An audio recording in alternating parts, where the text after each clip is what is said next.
Bonjour à tous, bienvenue dans cet épisode de Warapédia numéro 4, et oui, on y est déjà. Alors je sais, le codex Eldar a leak sur Reddit, mais moi je vais vous parler du codex Emperor Children. Alors on va faire deux choses aujourd'hui. L'un, ce sera revenir sur ce qu'on avait spéculé qu'il allait avoir dans le codex. Donc on va se baser sur des choses qu'on a vues pendant les previews. Voilà, donc on va vraiment se baser sur ce genre de choses pour savoir ce qu'il y a dans le codex et ce qui a été dit et montré. Et ensuite, sur une seconde partie, donc on revient sur une vieille vidéo, et la seconde partie, ça va être ce qu'on sait et ce qu'on peut spéculer au niveau des règles du codex. Donc on démarre tout de suite. Hop. Alors, je vais me baser évidemment sur ce qu'on a vu pardon, au preview le Las Vegas Open de 2025. Alors, il y a ce que ont dit les commentateurs, les podcasters, et ce qui a été vu, notamment cette image à droite où on voit une bonne partie de l'armée en proche chez Grave. Alors évidemment, de ce qu'on sait, Fulgrim est sorti, voilà, on va la voir. Pas de surprise à ce niveau-là. Alors voilà ce genre de choses qu'on a dit qu'on était sûr. Et il s'avère que finalement, on n'en sait pas plus pour le Hellbrut et le Predator. Alors peut-être qu'ils y seront, peut-être qu'ils y seront pas, mais en tout cas de ce qui a été dit, et ce qui est sûr, c'est qu'on aura le Land Raider, le Rhino, les Spawns et les cultistes. À savoir que le prince ailé existe sûrement en prince pas ailé. Voilà. Donc à ce niveau-là, on est à peu près sûr. Alors ce que moi j'avais dit, ce qui était sûr qui allait sortir au niveau spécifique, c'était Noise Marine, Lucius et les Gardes Phoenix. Et je suis aux regrets, je suis très triste, je pleure. Euh, je regrette, disons, qu'ils n'ont pas fait les Gardes Phoenix spécifiques en prochain run, parce que en fait, ça veut dire que si on veut jouer les Terminators euh, un peu stylés EC, bah, il va falloir acheter ceux de Forge World. Le problème, c'est qu'ils vont faire très tâche à côté du nouveau style graphique et design des Emperor Shonen. Donc voilà, on a quand même les Nose Marines qui sont à gabarit gros et qui se joueront par 6. Ce sera la seule battle line de tout le chaos qui se jouera par 6. Alors quand je dis battle line, je veux dire la battle line spécifique de l'armée. Vous voyez, les rubriques chez les Thousand Sun, les Berserkers chez Korn, les Plague Marines chez Nurgle, c'est la Death Guard en gros. Bah, voilà, les Nose Marines, ce seront les seuls qui se joueront par 6. Bon, c'est marrant parce que c'est le chiffre de Slanesh, donc c'est rigolo. Mais bon, voilà, ça veut dire que ils sont sûrement plus costauds que la normale, sûrement châssis Avoc. On en reparlera au niveau des règles. Donc voilà, très très beau, je les aime beaucoup. Lucius, que j'adore, beaucoup de gens ont du mal avec sa tête et sa langue et son armure. Moi je trouve que, bon, peut-être que l'armure on pourrait la peindre d'une autre manière, mais bon, ça à la limite, faites ce que vous voulez. Il a son corsaire et tout, il a ses fioles de drogue, voilà, c'est magnifique. Moi je trouve que Lucius c'est la fille qu'ils ont le mieux réussi de toute la gamme.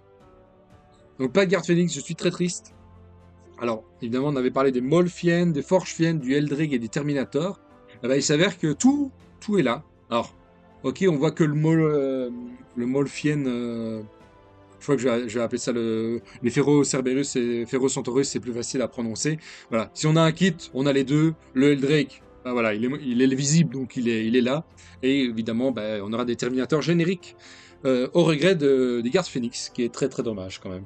Ils ont raté un coche, je trouve. Je pense que c'est le plus gros ratage qu'ils ont eu avec ce preview-là. Alors, ce qu'on avait dit qui était pas sûr, mais qui pouvait potentiellement revenir, c'était Eidolon, des cultistes spécifiques et des Palatine Blends. Et bah, il s'avère qu'on n'aura ni Eidolon ni des cultistes spé, mais on a des Palatine Blends. Alors que je trouve très stylé, j'ai juste un gros souci avec leur tête. Voilà, la tête allongée, ça fait bizarre quand même. Je trouve que ça ne fait pas très Slanesh, ça fait très Harlequin. Bon, même si c'est lié, hein. Même si c'est lié, moi, ça. Pour ça que mon préféré, c'est celui en bas à gauche. Celui qui a des cheveux. Voilà. Alors voilà les autres unités qu'on pouvait pas spéculer à avoir, à part dire qu'ils auront un lord un peu spé, qui est le lord exultant. Bon, le reste, on pouvait pas vraiment savoir. On a quand même un lord cacophoniste, qui est sympa parce qu'il va pouvoir faire des petits combos rigolos avec les Noise Marines. On aura les Infractors et les Tormentors. Alors je n'ai rien contre eux, mais j'avoue que j'aurais préféré avoir aucun des deux kits et avoir des gardes Phoenix, quoi. Puisque les gardes Phoenix, c'est tellement iconique. Bon, au niveau du codex démon, on en avait parlé. On avait dit qu'on savait pas trop s'ils allaient venir ou pas. Ben, on a une confirmation totale et pure et dure que les démons ils seront dedans. Ça veut dire qu'on aura 14 attachés en plus. Gardien des secrets, Chalaxy, Démonette, le masque, le chariot et toutes ces variantes qui existent. Je crois qu'il y en a 4 ou 3. L'Infernal, bah, c'est celle qui a la harpe. Les Fiends, les Venus Lanesh, hein, c'est le nom français des Seekers. Est-ce que le Soul Grinder sera dedans? Ça, je ne saurais pas dire. Alors, j'ai pas mis Silex, que Silex fait beaucoup trop Age of Sigmar pour être encore en démon à 40k. Donc, pour moi, il ne sera pas dedans. Mais peut-être qu'il sera dedans, on ne sait pas. Mais voilà, ça veut dire qu'on peut se préparer à jouer ce genre de démon en plus avec les empereurs Shedran. Alors évidemment, 8 de Fabius, bah, évidemment il n'est pas dedans. Quoique, 6 changements de lore, mais je pense pas parce que vu la gueule qu'ont les figues, ça reste quand même très très corrompu. Même si c'est pas assez à mon goût. Ça fait 3 Harlequins, ça fait pas assez Chaos Space Marine. Space Marine du chaos, donc bof. Mais bon, Fabius, du coup, il ne sera pas là. Rilanor, c'était plus pour la blague ou, disons, l'introduction d'un personnage que peut-être que vous ne connaissez pas. Et surtout d'un personnage très cool parce que c'est un renégat qui est resté loyaliste, disons. Enfin, d'une légion renégat dont le personnage est resté loyaliste. Donc très très cool comme personnage. Voilà, c'est plus pour en parler qu'autre chose. Alors maintenant, on s'attaque au niveau des règles. Qu'est-ce qu'on sait du codex? Alors la règle d'armée, on sait que ce sera Advent Charge et désengage charge, mais sous condition. Je pense que ça veut dire que si on choisit l'un ou l'autre, on pourra se prendre des BM, voire si on choisit les deux, ce sera des BM. Donc, après, je vois pas vraiment un cas où vous pouvez faire Advent Charge, Retreat Charge au même tour. Donc je pense que si vous le faites, on se prendra des BM ou des choses du genre, ou des tokens de souffrance ainsi, qui va donner des bonus à l'adversaire. Genre si je fais Advent Charge, quand l'adversaire me tapera dessus, il aura plus un touche, ou quelque chose comme ça. C'est très Slanesh hein, de jouer gameplay où on se donne des bonus, mais on va aussi donner des bonus à l'adversaire. Donc c'est très cool. Alors on sait qu'on aura 6 détachements qui vont se baser sur un côté rapide et frappe fort. Alors, à savoir que, voilà, moi j'ai spéculé sur les 6 détachements, leur possible sujet. Donc, je pense qu'il y en aura un peu côté démon. Il y en aura un qui sera plus basé sur la Légion, un qui sera basé sur les deux, une variance mi-Légion, mi-démon. Un sur les armes soniques, un sur les personnages, et un autre élite fufu. Donc, quand je dis élite, je pense Noise Marines, parce que Noise Marines ont l'air des gros costauds par pack de 6. Potentiellement les Paladin Blade qui se jouent aussi par 6 et les Terminators. Je pense qu'il y aura quelque chose comme ça. À savoir qu'on ne sait pas si on aura des personnages Terminator, donc ça veut dire que potentiellement on aura des Terminators qui ne seront jamais l'idée. Ce serait dommage. Je crois que c'est pareil chez les World Leaders. Ils n'ont pas de figurines pour lead les Termis. Si c'est le cas, ça veut dire que les Termis ne seront jamais joués. Enfin, je considère qu'ils ne seront jamais joués. Alors, qu'est-ce qu'on sait de Lucius? Alors, il s'avère que, voilà, Géoué a décidé, par un petit moyen un peu étrange, de montrer la fiche de Lucius. C'est notamment ce que vous pouvez voir quand vous allez sur qu'est-ce qu'il contient dans la boîte. Alors, c'est cool, c'est même très très cool. Le problème, c'est que c'est illisible. On voit pas du tout, on voit rien, on voit vraiment rien. J'ai essayé de zoomer au mieux et d'augmenter la qualité, on voit rien du tout. Mais on peut un peu spéculer sur ce qu'on peut voir. Il a l'air de bouger de 8. Il a l'air d'avoir endurance 5. Il a l'air d'avoir une Seva 3 et une endurance une vie à 4. Un leadership de 6, évidemment. Il y a aussi de 1, là, c'est quasiment sûr. On sait qu'il sera l'on-up. Ça, ils l'ont dit. Il a l'air d'être fight first. Ça, c'est de la spéculation. C'est pas hyper lisible, je dois avouer. Et ensuite, bah, il a l'air d'avoir 2 profils de CAC, un en extra attaque. Et ils ont parlé qu'il peut lead des unités, donc ça c'est quand même cool. Parce qu'il pourra peut-être lead même les Paladin Blade. Donc ce serait génial. Problème, c'est... Enfin, problème. Disons qu'il tabasse mieux quand il est tout seul. Et vu qu'il est l'on-up, bon, au moins, ce sera pas plus mal, on profitera de sa règle. Donc ça peut être rigolo. Il a l'air de beaucoup tabasser quand il est tout seul, notamment les Warlords. Donc ce sera peut-être un plus 1 dégâts. Ou x2 les dégâts, ce serait très rigolo qu'il soit dégâts 3 x2 qui passe dégâts 6 s'il tape sur le Warlord. Et peut-être qu'il aura une règle, plus un touche, plus un bless sur les persos. Mais bon, j'imagine qu'il touche déjà à 2. Enfin, quelque chose du genre, hein. Là, c'est de la spéculation. Je ne saurais pas trop dire ce qu'on pourrait avoir comme bonus. Mais c'est dans cet ordre d'idée-là. Donc ça, c'était Lucius. Ensuite, on a le Lord Exultant. Pas comment ils vont le prononcer. Pas comment ils vont le transformer en français. Donc on a ce petit Lord-là qui a l'air sympa. Maintenant, voilà, on ne sait pas grand-chose non plus.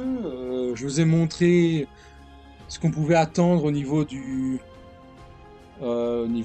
datasheet parce que c'est un peu style Chaos Lord.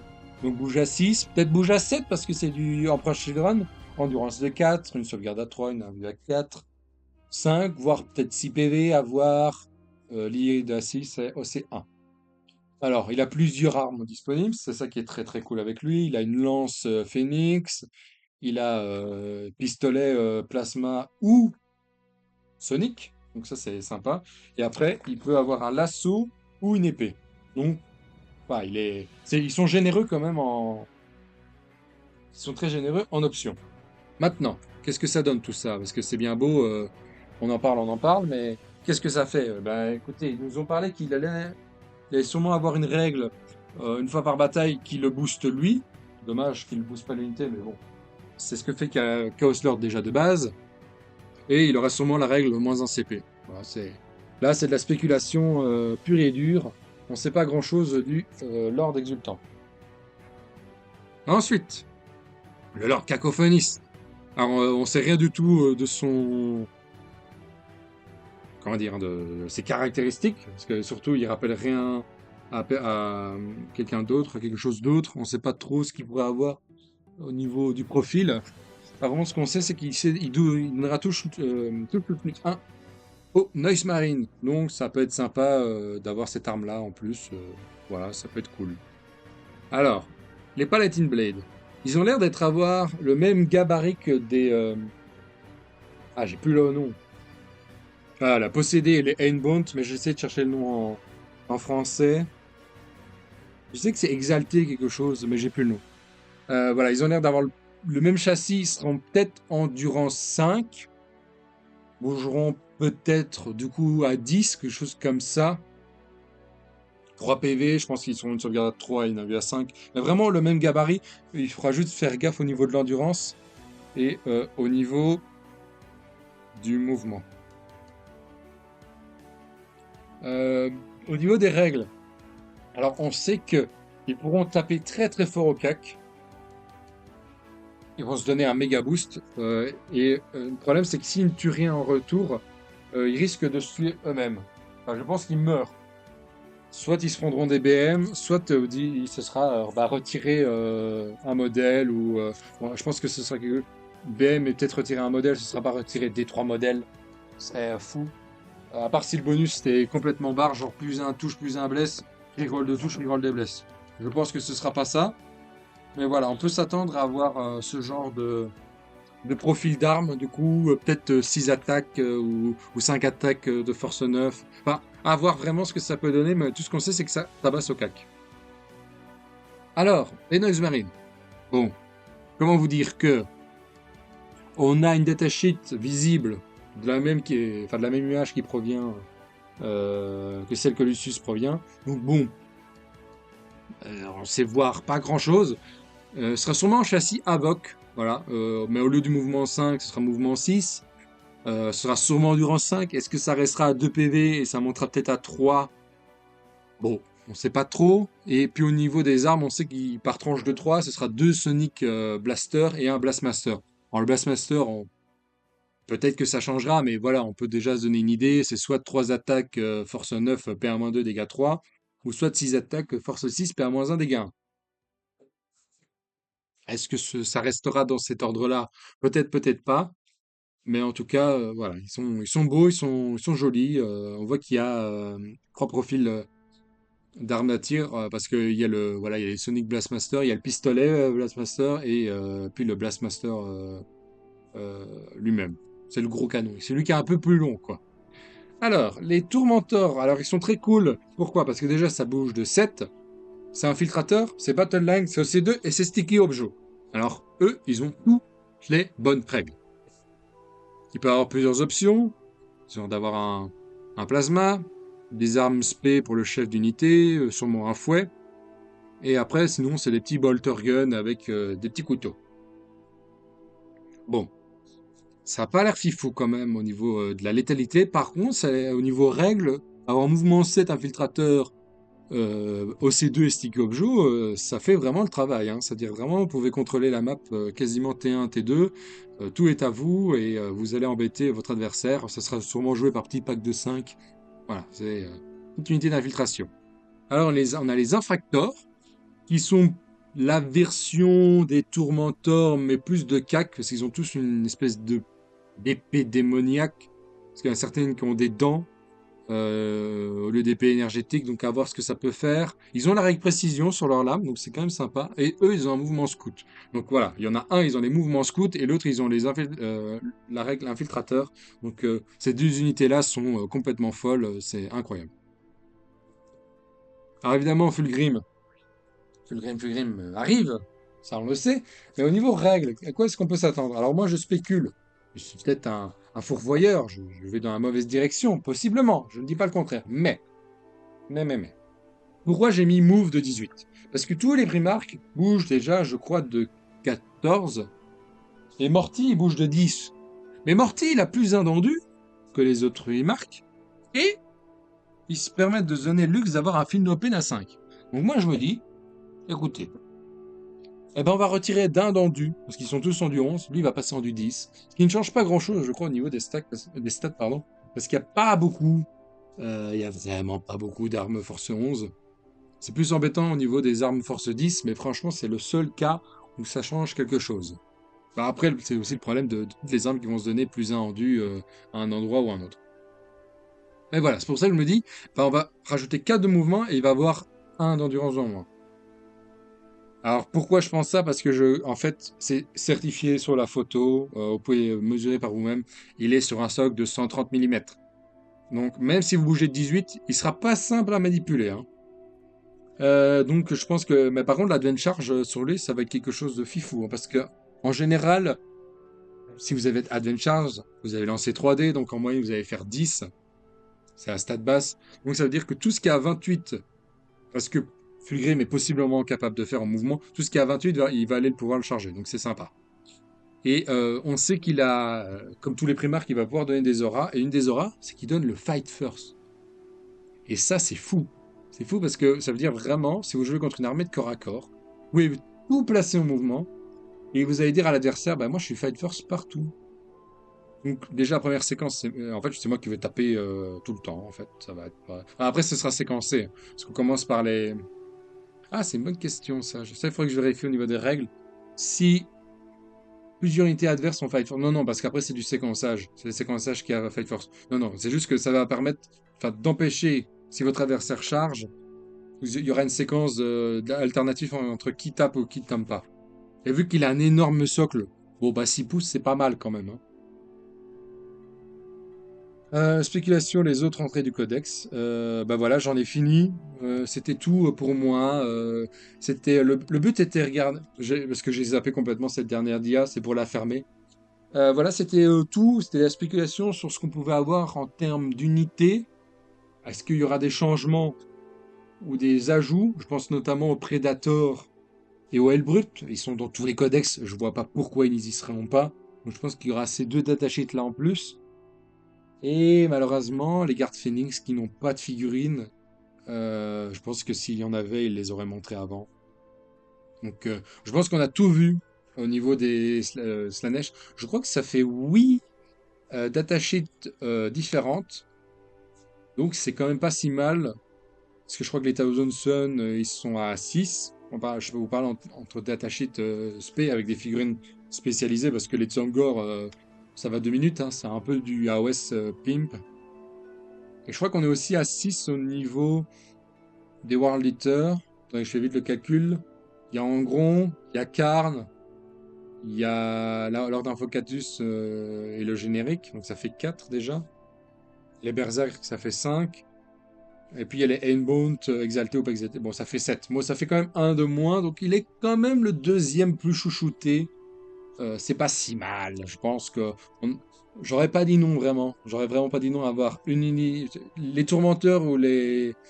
Moi, je sais, j'ai plus le deuxième nom. C'est tourmentor et infractor, je crois.